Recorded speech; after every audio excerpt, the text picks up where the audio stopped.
Very often I kind of just make new things all the time, and if they seem to sell well, then I'll just keep making more. Kind of just flowing with new ideas all the time.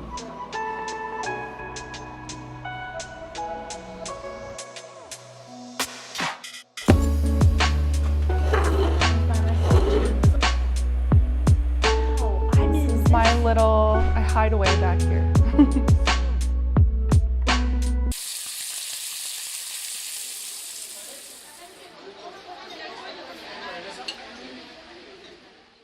Hey, I'm Maria Campbell, founder of Cooks Who Care, and really we love to point you in the direction of who's doing different things in Philadelphia that you may not know about.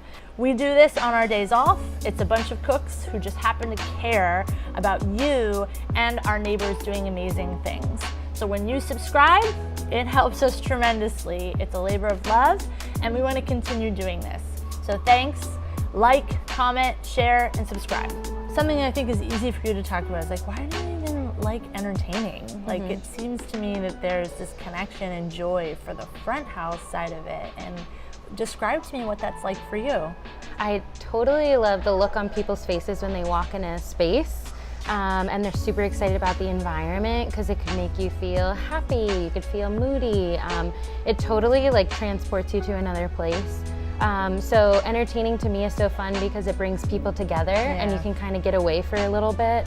It's almost like a little retreat. So you could be at work all day, and if you go to a cool restaurant or a cool bar, or you have a fun event after work, if it's done really well and it's designed well and there are thoughtful touches to the event, then it can totally transport you to another place with your friends and help you kind of disconnect a little bit. Where do you think that comes from as far as you finding joy in those moments? Has that always been something that connected or resonated with you? Yeah, I think going to art school, I loved making work, and the best part was seeing people's reactions or talking about it, or they would say like, I could totally see this in my living room or at this space that I have.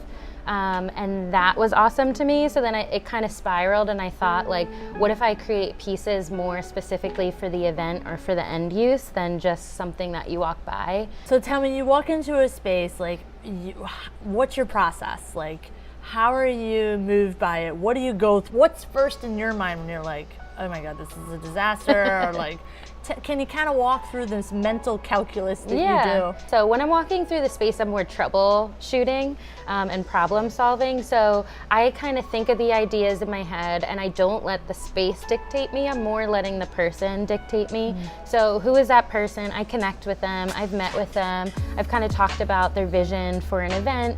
And then I go into the space, and that's when kind of the logistical aspect comes in. I feel everyone underestimates what you just described.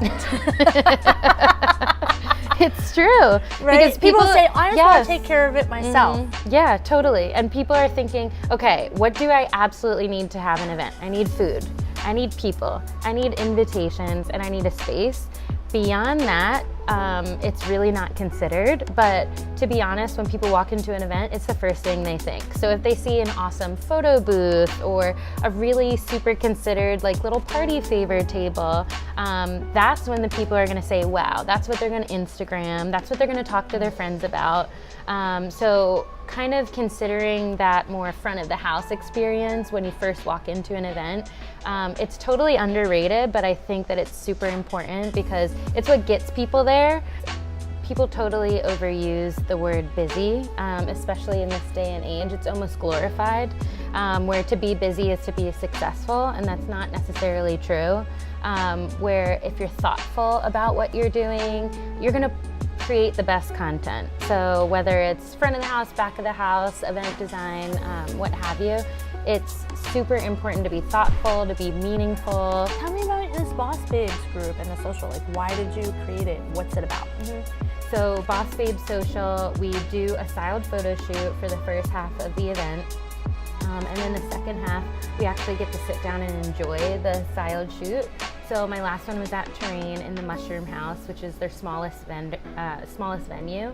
And it's a historic old barn, and it only fits 12 people, which is really perfect for the intimate kind of atmosphere that I want to create.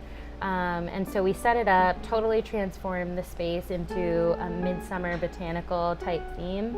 And then everyone took pictures and made sure they got the shots that they wanted for the shoot. And then we all sat down underneath a beautiful floral installation with beautiful tableware and linens and florals and delicious food from Train. And we all got to sit down and get to know each other. And I asked that question, what are you proud of? And it kind of sparks other conversations. So you leave, people are hugging, oh, you know, you would be perfect for this event. Or do you want to get drinks after this? Or can we get coffee?